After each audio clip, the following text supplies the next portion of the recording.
শবে বরাতের করণীয় ও বর্জনীয় সম্পর্কে জানতে চাই। শবে বরাত যেটাকে আমরা বলছি, হাদিসের ভাষায় মূলত লাইলাতুন নিসফি মিন শাবান বা মধ্য শাবানের রাত।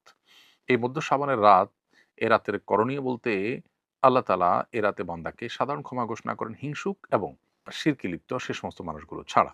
অতএব কারো প্রতি শত্রুতা, বিদ্বেষ, হিংসা পোষণ করা কিংবা শিরক থেকে বেঁচে থাকাটা হলো আমাদের কর্তব্য, যাতে করে সাধারণ ক্ষমার আওতায় আমরা পড়তে পারি। এ রাতে সারারাত জেগে নামাজ পড়ার জন্য স্পেশাল বা বিশেষ কোনো নির্দেশনা, কোনো বিশুদ্ধ হাদিস দ্বারা প্রমাণিত হয়নি। তবে এ রাতের ফজিলত সম্পর্কিত আরও বিভিন্ন হাদিস বর্ণিত হয়েছে, যেগুলো বেশিরভাগই দঈফ।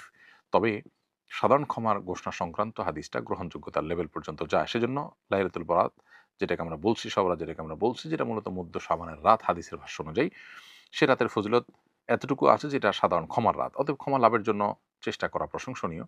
কিন্তু এর বাইরে মন গড়া অনেক বিষয় আছে, যেগুলো এই রাতকে ঘিরে আমাদের সমাজে হয়ে থাকে। হালুয়া রুটি থেকে নিয়ে পটকা ফুটানো, আতশবাজি করা, অনেক দিনই প্রতিষ্ঠান আলোকসজ্জা করা হয়। এগুলো আমাদের কালচারের সাথে মিশে গেছে। যদিও কোরআন হাদিসে এগুলো করার জন্য কোনো নির্দেশনা আমাদেরকে দেওয়া হয়নি। এগুলোকে ইবাদত মনে করে আমাদের করা উচিত হবে না। কারণ বিদআতের যে কনসেপ্ট শরীয়তের, সেই কনসেপ্টের আলোকে এগুলো আমরা করতে পারি না। বরং আমরা আল্লাহর কাছে সাধারণ ক্ষমা লাভের জন্য চেষ্টা করতে পারি। জাস্ট এটুকু। ২ জন জামাতে পাশাপাশি দাঁড়িয়েছে। নামাজরত অবস্থায় তৃতীয় কেউ অংশগ্রহণ করলে তখন কিভাবে ও কোথায় দাঁড়াবে? খুবই সুন্দর এবং অত্যন্ত প্রয়োজনীয় একটি প্রশ্ন। আমাদের সমাজে প্রায় এ ধরনের পরিস্থিতির মুখোমুখি আমাদের হতে হয়। আপনারা দুজন মিলে জামাতে সালাত আদায় শুরু করেছেন। একজন ইমাম, আরেকজন তার পাশে ডান পাশে দাঁড়িয়ে মুক্তাদি হয়ে জামাত শুরু করেছেন। এর মধ্যে তৃতীয় কোনো ব্যক্তি যদি এসে আপনাদের সাথে জয়েন করতে চান, তাহলে সেক্ষেত্রে তিনি এসে ইমামের গায়ে হাতে আলতো করে টাচ করবেন, বা কোনোভাবে ইমাম যখন নিশ্চিত হবেন যে হ্যাঁ, আরেকজন আমাদের সাথে এখন জয়েন করতে যাচ্ছে, তাহলে সেক্ষেত্রে ইমাম সাহেব সামনে জায়গা থাকলে সোজা সামনে চলে যাবেন। আর ওই ভদ্রলোক যিনি পরে এসছেন তিনি মুক্তাদির পাশে দাঁড়িয়ে যাবেন। আর যদি ইমাম সাহেবের জন্য সামনে যাওয়ার মতো জায়গা না থাকে, তাহলে সেক্ষেত্রে যে মুক্তাদি আছেন তাকে আলতোভাবে ধরে পেছনের দিকে টান দিবেন, অথবা ইশারা দিবেন যেন তিনি পেছনের দিকে চলে আসেন। তিনি পেছনে বরাবর চলে আসবেন। কেবলার দিকে যে তার বডি আছে সেটা যেন এদিক সেদিক না হয়ে যায়। হালকা এদিক সেদিক হলে সমস্যা নেই, তিনি বরাবর পেছনে আসবেন। এবং তখন দুজন মুক্তাদি একসাথে দাঁড়াবেন আর ইমাম তো তার জায়গায় দাঁড়িয়ে আছেন। এভাবে সালাত আদায় করবেন। আর যদি সামনে অথবা পেছনে যাওয়ার কোনো জায়গা না থাকে, এমন জায়গা যে মুক্তাদিও পিছনে আসতে পারবে না, আবার ইমাম সাহেবও সামনে যেতে পারবেন না, অথবা ইমাম মুক্তাদি কেউ আসলে এই মাসআলা জানেনই না, যার কারণে তাদেরকে টানতে গেলে অথবা টাচ করতে গেলে তারা ভুল বুঝবেন, বরং তারা জিনিসটা জানেনই না, তাহলে সেক্ষেত্রে আপনি ইমামের বাম পাশে দাঁড়িয়ে, ডান পাশে তো একজন মুক্তাদি আসেনই, আপনি বাম পাশে দাঁড়িয়ে সালাত শুরু করতে পারেন। কোনো অসুবিধা নেই, নামাজ হয়ে যাবে, জামাত হয়ে যাবে। যদিও একাধিক মুক্তাদি থাকলে তখন ইমামের কর্তব্য সামনে আর মুক্তাদির পেছনে দাঁড়ানো। কিন্তু কোনো কারণে পাশাপাশি দাঁড়িয়ে সালাত আদায় করলেও সেটা হয়ে যাবে, কারণ এই সামনে পিছিয়ে করে দাঁড়িয়ে নামাজ আদায় করার বিষয়টা ফরজ কিংবা ওয়াজিব লেভেলের বিষয় না, এটা সুন্নাহ পর্যায়ের জিনিস। বিধায় এটা করতে পারলে ভালো, কোনো কারণে না করা গেলেও নামাজ হয়ে যাবে। অবন্টিত উত্তরাধিকারের টাকার জাকাত কে দিবে? বাবা, মা বা যেকোনো মানুষ মারা যাওয়ার পর তার যে সম্পদ তিনি রেখে যান, এটা তো ওয়ারিসদের হক হয়ে যায়। এখন প্রশ্ন হলো, ওয়ারিসদের কাছে বন্টন করে বুঝিয়ে দেওয়ার আগ পর্যন্ত এই সম্পদটা জাকাত কে দিবে? এই প্রশ্ন উত্তর হলো, বন্টন করবার আগে যেহেতু কেউ আসলে পরিপূর্ণ মালিকানা বুঝে পায় না। ধরুন আমার বাবা মারা গেলেন, আমার বাবার সম্পদে আমরা ভাই বোন যা যা পাওয়ার কথা সেটা আমরা বুঝে পাওয়ার আগ পর্যন্ত, বুঝে নেওয়ার আগ পর্যন্ত আমাদের মালিকানা চূড়ান্ত হয় না, মালিকানা পূর্ণাঙ্গতা পায় না। যেহেতু মালিকানা পূর্ণাঙ্গতা পায় না, যার কারণে এখানে আমাদের এই সম্পদের জাকাত আমাদের উপরে বর্তায় না। আমরা যখন এটাকে বুঝে নিব, মালিকানা পূর্ণাঙ্গতা পাবে, তখন তখন আমাদের উপরে জাকাত বর্তাবে। এখন প্রশ্ন হলো, তাহলে যতদিন বন্টন হবে না ততদিন পর্যন্ত জাকাতকে দিব? তো হলো না, এটা জাকাত কারোর উপরে বর্তাবে না, কারণ মৃত ব্যক্তি যিনি, তার উপর তো জাকাত আসে না, মৃত ব্যক্তির উপর কোনো বিধান প্রযোজ্য হয় না। আবার দ্বিতীয়ত হলো, মৃত ব্যক্তি এটার মালিকও না। এদিকে আমরা যারা ওয়ারিসরা আছি আমরা কেউ বুঝে পাই নাই, এজন্য আমাদের কারোর জাকাতও আসবে না।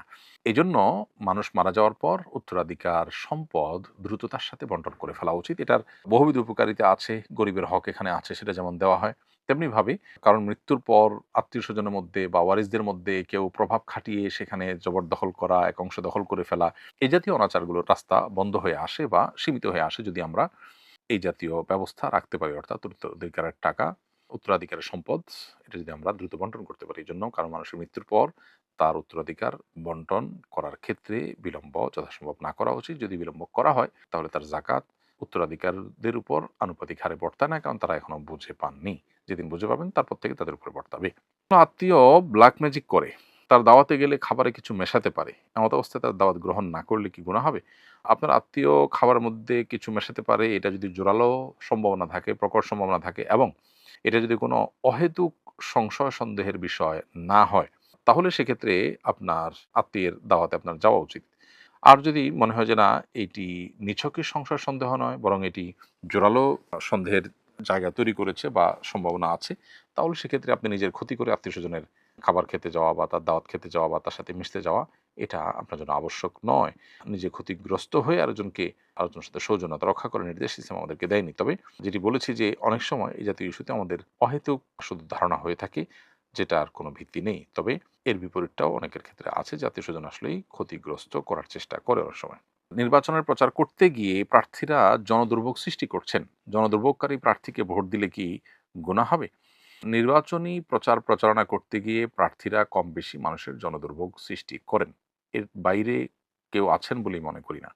এটা বর্তমান সিস্টেমের ত্রুটি। যে সিস্টেমটাকে আমরা ওহির মতো জ্ঞান করে নিয়েছি আর মনে করেছি এটাই বোধহয় মানবতার সমাধান, সেই সিস্টেমের বহু ত্রুটি আমরা হজম করতে হবে।